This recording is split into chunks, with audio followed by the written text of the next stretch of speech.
Esta semana que pasó, en el marco o en el contexto de la presentación por parte de la DEA, la Agencia Antidrogas de Estados Unidos, de su Evaluación Nacional de Drogas 2024, se dio un reclamo muy específico por la titular justamente de esta agencia, diciendo o asegurando en este informe o en el marco de este informe que México ha bloqueado el ingreso de 13 agentes antidrogas estadounidenses a su territorio. Es decir, es el último reclamo que ha hecho la DEA al gobierno de Andrés Manuel López Obrador. ¿Qué es lo que dijeron así específicamente? Que han estado esperando 8 meses por una visa, por ejemplo, y sabemos el costo que esto significa para nosotros en términos de nuestra capacidad para trabajar. Eso fue lo que dijo Ann Milgram, la directora de la agencia, en una comparecencia en la Cámara de Representantes. Y bueno, informando que obviamente el tiempo importa y que México ha estado retrasando el ingreso de sus agentes para iniciar o combatir o continuar con el combate o el trabajo de inteligencia que se está haciendo para combatir a los cárteles de la droga en nuestro país, que ya, dicho sea de paso, ellos han señalado que les está generando muertes, más de 100,000 muertes al año en territorio estadounidense. Y para hablar de las visas y de esta situación que se está viviendo en Estados Unidos, estos señalamientos, le agradezco mucho a Raúl Benítez Monod, investigador del Centro de Investigaciones sobre América del Norte y de la UNAM, además experto en seguridad y relaciones México-Estados Unidos. Qué gusto saludarle, Raúl. Buena tarde. Buenas tardes, Michelle. Es un gusto estar contigo en Radio Fórmula y TV Fórmula. Un placer. Pues se están juntando las peticiones de Estados Unidos a México, Raúl. Se da obviamente este reclamo de las visas, pero además en medio de estos señalamientos que surgen de forma natural con la Evaluación Nacional de Drogas de la DEA. Mira, el reclamo de las visas yo creo que hay que dejarlo por un lado porque el tema de las visas a los agentes de la DEA ha sido muy cuestionado por el lado mexicano. Ujú. Desde hace 5 años que el presidente Andrés Manuel López Obrador estuvo pues descalificando a la DEA como una agencia que trabajara legalmente y bien en México. Siempre acusó de ser una agencia intervencionista que violaba la ley mexicana y que hacían las cosas al lado del gobierno de México sin informar. Entonces, también pasó hace 5 años el incidente del general Cienfuegos al que acusaban a la DEA de desinformar, y luego de Genaro García Luna, etcétera. Entonces la DEA es como el patito feo de las relaciones México-Estados Unidos, pero por otro lado es una agencia muy desprestigiada a nivel mundial.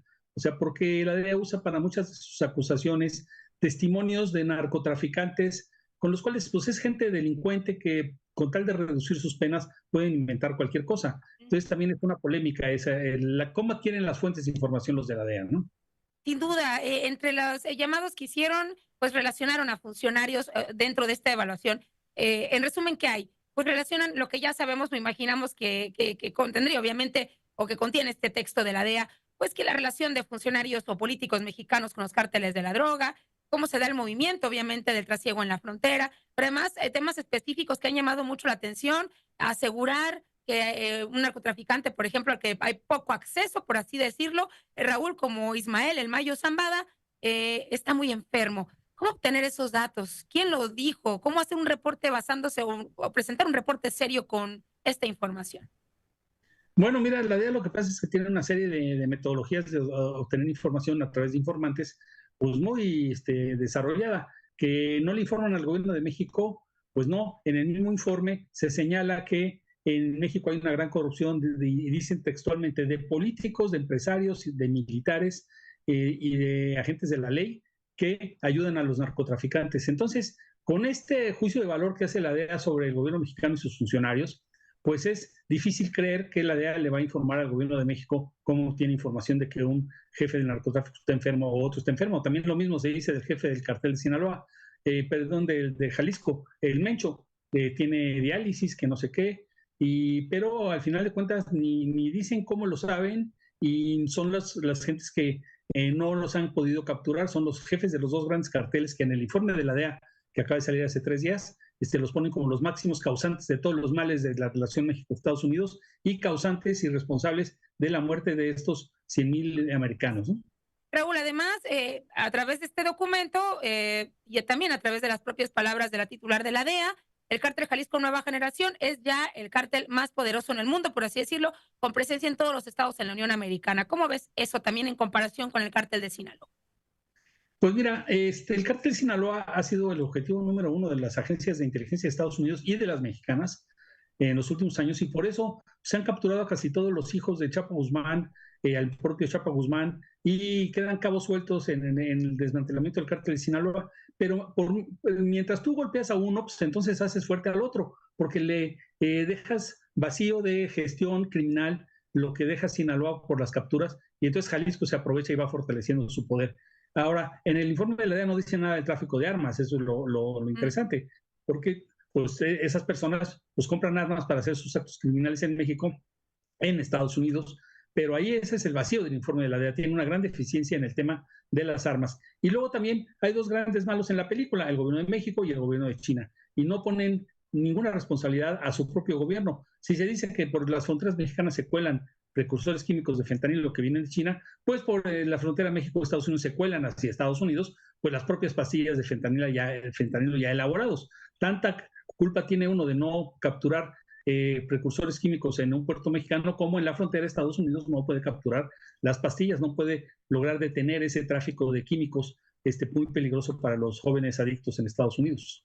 Entonces, justamente hay que resaltar eso. Me parece que el resto de la información, nada que desconozcamos, que les molestó también la liberación de hermano del pues, líder del cártel Jalisco Nueva Generación, en fin, pero tienes toda la razón, muy poca crítica o nula crítica a las acciones que ellos realizan en territorio estadounidense en ese entendido, de que también hay células del crimen organizado en cada estado de la Unión Americana. Ahora, permíteme irme a algo que ocurrió antier justamente en la frontera, Raúl. Por primera vez se presenta un programa que se llama Se Busca, donde públicamente autoridades de México con Estados Unidos pues dicen que van a trabajar de forma coordinada para dar con 10 objetivos criminales, desde todos de delitos de homicidio, trasiego de droga, tráfico de armas, en fin. Pero lo planteaban como algo histórico. ¿De verdad jamás ha pasado eso? Mira, sí ha pasado, bueno, que en nuestro país se pongan esas informaciones en las paredes, pues no. Pero esa era la práctica que se usaba hace 100 años en Estados Unidos, en el viejo oeste, y también en México en la época de la Revolución. Es un letrero que se busca y lo pegaban en las cantinas, en las calles, en las oficinas de gobierno, en las aduanas, en las fronteras con Estados Unidos. Entonces, es como regreso al pasado en los métodos para buscar criminales. Ahora se supone que tú tienes que buscarlos pues, con métodos modernos de inteligencia artificial, de internet, etcétera. Pero recurren a todos los procedimientos pues con tal de tratar de encontrar formas para llegar a la gente. Sobre todo buscan delatores, buscan gente cercana a esas personas que ponen los letreros de que se busca para que los traicionen y esos delatores pues cobren las recompensas, ¿no? ¿Pero crees que en algún momento puede tener esto un tono político? Estamos en medio de un proceso electoral en México. No sé a quién le conviene a Estados Unidos que gane la presidencia. En Estados Unidos también hay, pues obviamente, elecciones. El tema migratorio y seguridad no lo creerían muchos, pero es toral y en la toma de decisiones y a la hora de ir a votar este noviembre próximo. Sí, mira, las elecciones pues van a ser en los dos países, solo que con 4 meses de anticipación, la mexicana y luego la estadounidense. La campaña mexicana está muy definida entre dos candidatas que van encabezando la competencia y un tercero que no tiene ninguna posibilidad. Y la campaña estadounidense está muy indefinida, o sea, está muy indefinida porque hay un candidato del Partido Demócrata, el presidente Biden, que es un presidente débil, es un presidente que se ve cansado, que se ve enfermo, que se equivoca, que tiene amnesia en algunas cosas, que se tropieza en las escaleras de los aviones.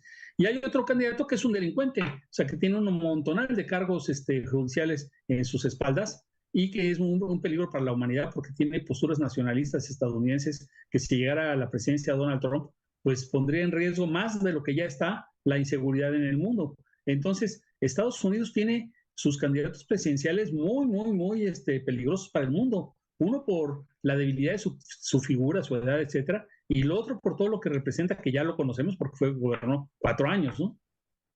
Sin duda. Y ahora hablando justamente de presidentes, Raúl, esta es inminente, ya lo leyó todo mundo, creo que fue nota mundial, este reporte que hizo la DEA sobre México, que obviamente no le cabía a nuestro país, pero ¿hasta dónde debería tomar con seriedad el presidente López Obrador, o quien lo va a suceder obviamente en el Palacio Nacional, este reporte, sobre todo por la información que hay de los cárteles de la droga, su presencia en los estados, los focos rojos que podrían ser al mismo tiempo focos rojos en áreas electorales?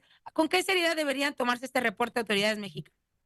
Mira, el reporte de todos modos es un reporte bien elaborado, no es que sea un reporte sacado de la manga o con fines políticos. Es un reporte hecho por gente que sabe, que tiene muchísima información de inteligencia. Y ahí ponen que estos carteles no solo se dedican al tráfico de fentanilo, ni de metanfetaminas, ni de cocaína, se dedican también al tráfico de personas, a la trata sexual de niñas y mujeres que están en camino hacia Estados Unidos pasando por México, extorsión, etcétera. Y esto, pues, golpea al presidente López Obrador porque pues estas variables no son muy positivas para la gestión de su gobierno porque ha crecido la influencia del cártel de Jalisco, por ejemplo, en estados como Guanajuato, como Chiapas, se nota su nefasta influencia violenta. Chiapas era un estado bien pacífico hace 5 años, ahora es un estado violentísimo. Guanajuato lo mismo. Guanajuato es la joya de la inversión extranjera en México en los últimos 20 años y en los últimos 3, 4 años está muy golpeado por la presencia criminal del cártel de Jalisco y los guachicoleros que salen de las refinerías, de toda la gasolina que sale de la refinería de Salamanca, pues actúa en Guanajuato. Entonces, pues estos son responsabilidades del gobierno que no puede eludirlas. ¿Cómo tiene el crimen organizado el país? Y como bien lo mencionas tú, mencionaste estados que son gobernados tanto Morena como por Partido de Acción Nacional, es decir, aquí también falta el trabajo de los gobernadores y sus estrategias de seguridad. De verdad, un placer platicar contigo, Raúl Benítez, que no sea la última vez. Un saludo, que te vaya muy bien. Gracias, muy buena tarde. Con esta información, entrevista importante que usted puede ver repetición en redes sociales, es tiempo de irnos a una